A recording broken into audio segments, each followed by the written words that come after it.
Hi, thank you for being with us. So we listened to your speech, and you spoke a lot about the Palestinian-Israeli peace process, which you said you don't believe is dead yet. But a lot of people on the street say that no, there's no Palestinian peace process with the Israelis anymore, especially because of Trump's statement on Jerusalem. Can you touch a little bit more about that? Well, if the peace process is dead, what is the option? Is it violence, and is it another round of hostility that will ultimately not serve the purpose of anyone? I firmly believe that we can get the process on track, but what we need to do today is not obsessively focus on the negotiations aspect of it. But what we need to focus on is on creating the conditions under which negotiations are meaningful. Because if you don't focus on these conditions, it would not make much sense for the parties to sit down. And I think everybody realizes the objective limitations that both the Israeli government and the Palestinian leadership have in these circumstances. That's why what is important from our perspective today is to really look at changing policies, at transformative policies that would actually change the situation on the ground. And there's plenty of there to be done by Israel and by the Palestinians, and obviously with the support of the region, which is critical in the current environment. And when you talk about the support of the region, Egypt has been playing a very significant central role in the reconciliation between Hamas and Fatah. Do you see Egypt also playing a significant role in the peace process between Israel and the Palestinians? Maybe not, maybe more than what it used to, especially since they have the trust of the Palestinians, which the U.S. may have lost.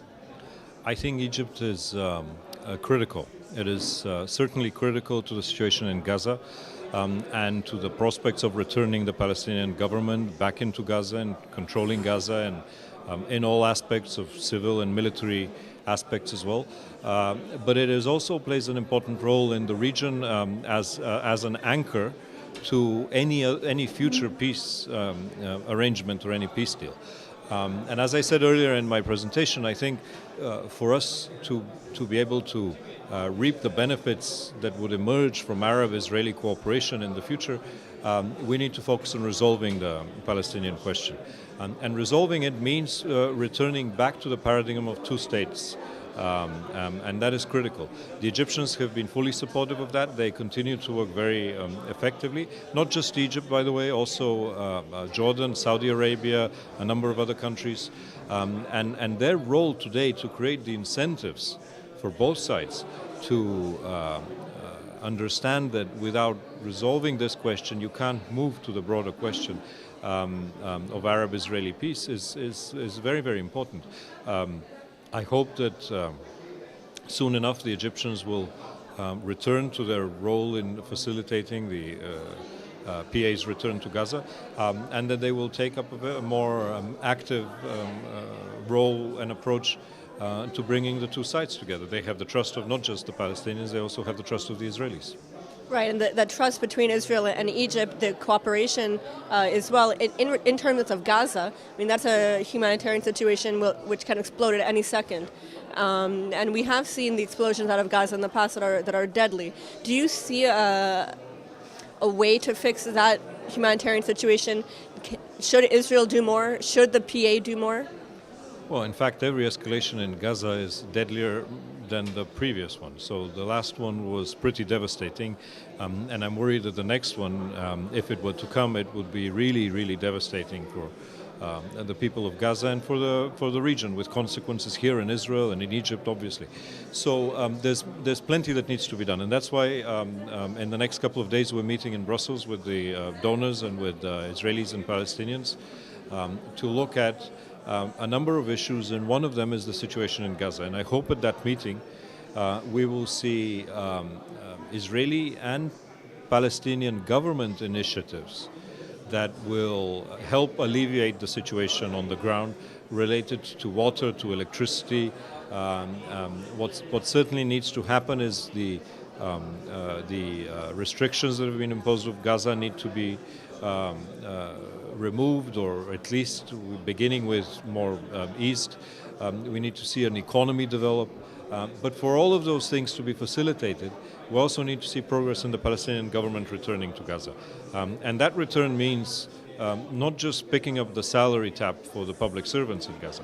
It means taking control of security and making sure that the issue of militant activity on the ground is addressed, that tunnels and rockets are addressed. All of these issues need to be put on the table. Hopefully we will show some progress in the next couple of days with the donors on this. I'm particularly worried about the situation in Gaza. I really believe we're on the brink of another explosion, which is not in the interest of anyone, and we must do everything we can to prevent it. And just one final question. You touched on the tunnels and the rockets, and I had the chance to visit one of these tunnels, and you can see the effort and the money that they put in.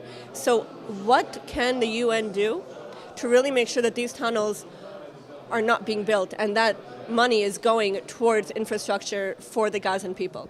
Well, what we can do, we can't start digging for tunnels, but what we can do is we can very actively and in cooperation with Israel and with the Palestinian Authority control that what goes under UN assistance programs in Gaza ends up where it's necessary. And we have had a quiet and secret, in a way, success over the last few years with the Gaza reconstruction mechanism, which has allowed for a number of construction materials to enter Gaza through Israel under very strict UN controls that make sure that they go actually to people's houses. This mechanism has been quite effective. What I think we need to look at further is some of the initiatives that UNRWA took over the last year when it sealed tunnels that it found under its schools. But the rest of it, the real